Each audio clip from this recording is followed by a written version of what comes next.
Can you talk a little bit about your workflow and some of the decisions that you make when you're working with photos? Sure. Especially in landscape, I think the workflow starts long before you even get on site. Right? So I'll look at weather apps. There's the photographer's ephemeris. Which allows you to see how the light is. It's a 3D app that allows you to see how the light is going to interact with the landscape.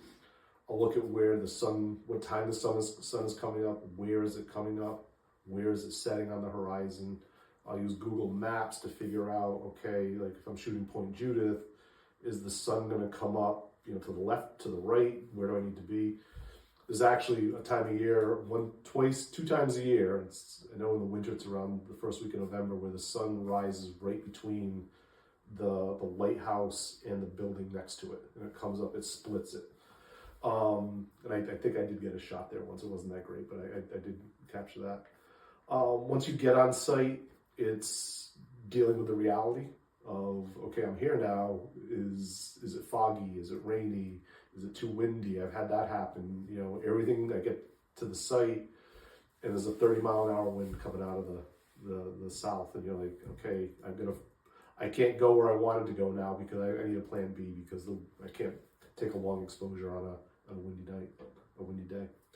When I get the work home, I'll go through the images and kind of sort through them, and then develop most in Lightroom, and then I'll bring it to Photoshop and do something called luminosity masking, where I can pick out very specific brightness levels and edit just those brightness areas of a photo. It's very, very fine-tuned to a very, very fine degree.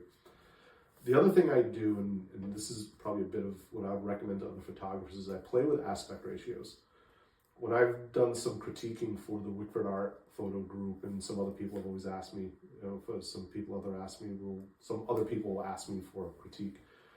One thing I notice a lot is people will stick to the 3:2 aspect ratio of their camera, right? And and I think they're missing an opportunity by exploring other aspect ratios, by 16:9.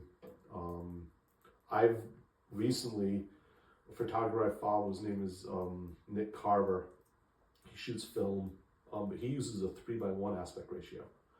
And of late, I've been using that as well. It's tricky, but I see just too many photographers get locked into that 3:2, and it actually, I think, ruins their photo a lot of times because there's just empty space that doesn't tell the story.